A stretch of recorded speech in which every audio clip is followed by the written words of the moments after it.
আসসালামু আলাইকুম রহমতুল্লাহ। সম্মানিত দিনপ্রিয় মুসলিম ভাই বোনেরা, যারা যারা এই ভিডিওটি দেখছেন, খুবই গুরুত্বপূর্ণ একটি বিষয় নিয়ে আলোচনার জন্য বসেছি। তা হচ্ছে আলহামদুলিল্লাহ আমাদের সামনে আসন্ন পবিত্র ঈদুল আজহা আসতেছে, কোরবানির ঈদ। কোরবানির দিন কোরবানি করাটাই আল্লাহর নিকটে সবচেয়ে নৈকট্যতম কাজ, সবচেয়ে দামি কাজ, সবচেয়ে উত্তম কাজ। এই কোরবানি করতে গিয়ে আমরা অনেকে এমন কিছু কিছু ভুল করি, যে ভুলগুলো আমাদের একেবারেই প্রসিদ্ধ ভুল।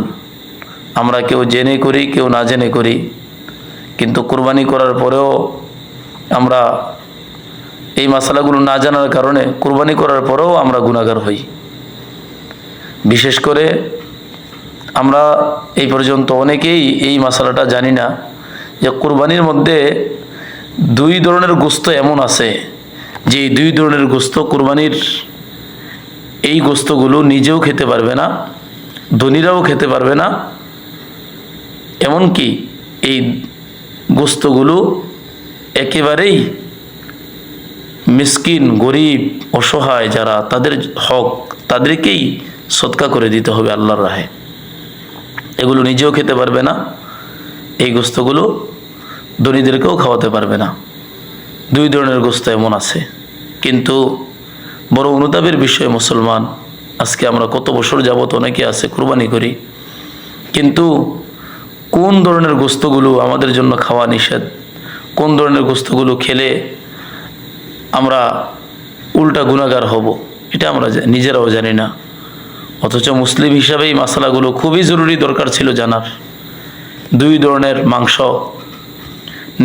নিজেও খাওয়া যাবে না, এমনকি ধনীদেরকেও দিতে পারবে না। একান্ত সেই গোশতগুলো শুধু কেবল গরিব মিসকিনদের হক, গরিব মিসকিনদেরকেই আল্লাহর রাস্তায় সদকা করে দিতে হবে। দুই ধরনের গোশত কি?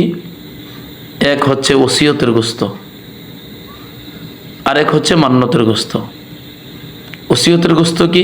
ওসিয়তের গোশত হলো, যেমন যদি কোনো মুরব্বী বাবা অথবা মা মৃত্যুর আগে তার সন্তানদেরকে ওসিয়ত করলো যে বাবা, আমি যদি দুনিয়া থেকে চলে যাই, তো যাওয়ার পরে আমার ওসিয়ত হলো, আমার তো অনেক সয় সম্পত্তি তোমাদের জন্য রেখে গেলাম, আমার সম্পত্তিগুলো থেকে তোমরা আমার জন্য প্রতি বছর বছর একটা করে কুরবানি দিবা আমার পক্ষ থেকে। এরকম যদি কেউ ওসিয়ত করে যায়, এবার বাবা মা ইন্তেকাল করলো, যে ওসিয়ত করছেন সে ইন্তেকাল করছেন, তার সন্তানেরা অথবা তার ভাই বেরাদাররা তার পক্ষ থেকে প্রতি বছর বছর একটা একটা কুরবানি করে, ওই কুরবানির গোশত, ওইটা হচ্ছে ওসিয়তের গোশত। ওই ওসিয়তের গোশত নিজেও খেতে পারবে না, ধনীদেরকেও দিতে পারবে না, বরং ওই গোশতটায় একেবারে নিরেট গরিব মিসকিনদের হক, গরিব মিসকিনদেরকে দিয়ে দিতে হবে। এই হলো ওসিয়তের গোশত। নিজেও খেতে পারবে না, ধনীদেরকেও খাওয়াতে পারবে না। আর আরেকটা গোশত হলো মান্নতের গোশত। গ্রাম্য ভাষায় অনেক মা বোনেরা আছেন যেটাকে মানস করা বলে। অর্থাৎ মান্নত করা মানে, যেমন একজন লোক অসুস্থ, বাবা অথবা মা নিয়ত করছে আমার সন্তান যদি সুস্থ হয়ে যায়, তাহলে আমি আমার সন্তানের পক্ষ থেকে আমি একটা কুরবানি দিব, যদি আল্লাহ তাকে সুস্থ করে দেয়। এই ধরনের যদি কেউ কারো উদ্দেশ্য করে কুরবানির নিয়ত করে,